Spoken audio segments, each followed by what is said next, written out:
My story is that I'm a survivor of sexual assault, but I won't consider myself as more so as a survivor, but I feel like I consider myself as a victor instead of a victim. It all started growing up when I was a kid.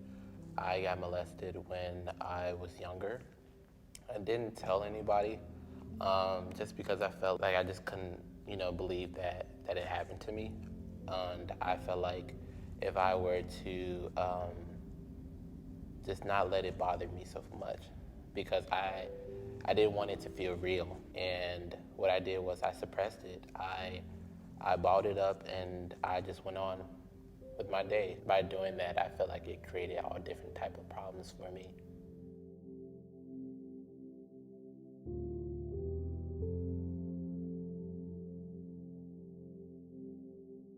At first, I didn't want it to be called Laron anymore. Just because of what happened to me, being molested, I felt like it definitely changed my whole life around. Really, I didn't know my identity. I didn't know who I was. I was confused. So I didn't want it to be called Laron anymore. I felt like that wasn't me anymore. And then I started to claim Anthony, which is my middle name. My middle name is from my cousin. His name is Morris Anthony Purnell the third. And I remember my mom telling me that when she was pregnant with me, he would come up to her and say, "Hey, can you name your baby after me?" And my mom was like, "Sure." But yeah, I wanted to be called Anthony. I didn't want it to be called Laron anymore because I felt like that wasn't my identity anymore. It felt like an old person. And I feel like there was so much trauma that was labeled to that name, and I felt like I didn't need that trauma anymore.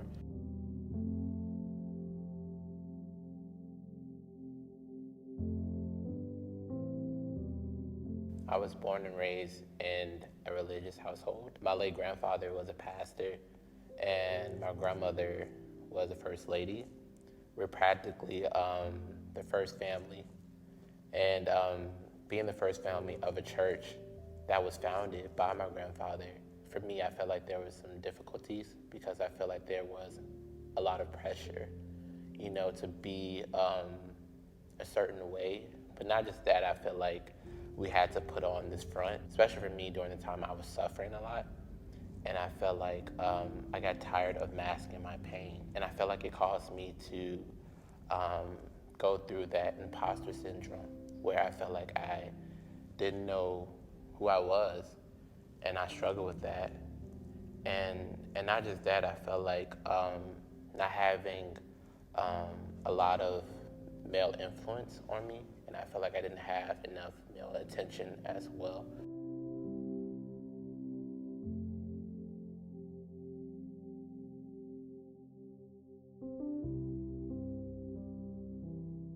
During the time I was growing up, I saw a little bit of my father, but I was around my mother a lot, and I was around, like I said, I was around her family a lot, so I got to see more of her than more of my dad and his family. But yeah, I used to hang around with a lot of my girl cousins. When I used to hang around with them, in a way, I felt safe. I felt seen, but I felt like I was missing something. I was missing that belonging of masculinity because I felt like a part of me felt like an outcast. I felt like an outsider. I felt like I didn't have a place where I can fully fit in, and I struggled with that. I've always wanted to fit in, especially when it came to school, but I didn't. I ended up being bullied. People would call me different type of names. They would, call me a faggot. They would call me gay. They would call me a sissy, and even they would call me a fruitcake as well.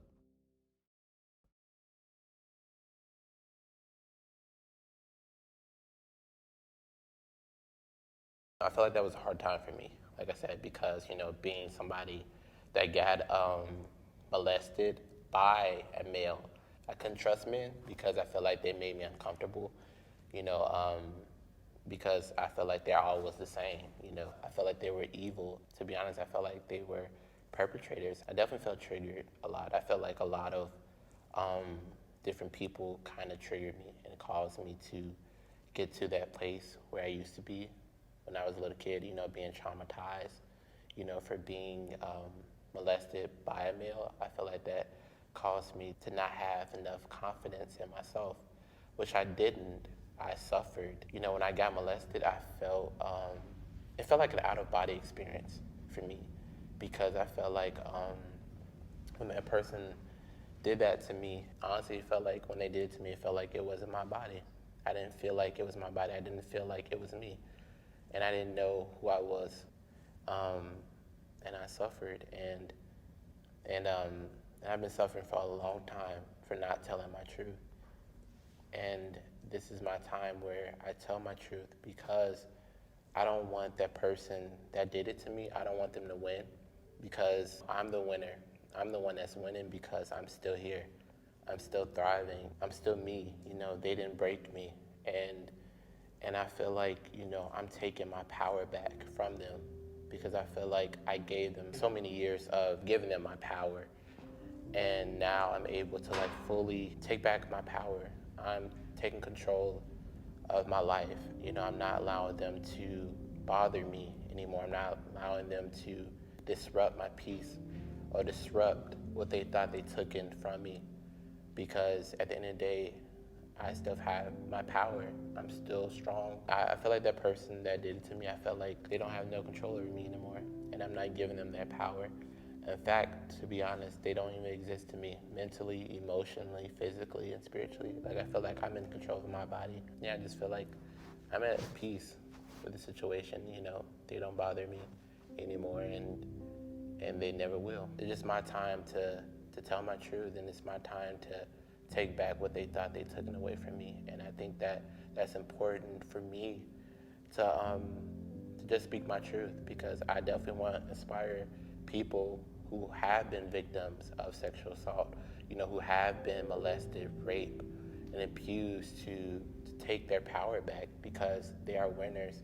They're not victims anymore. You know, they are victors, and they're overcomers, and they need to know that there is strength when they feel like they're weak.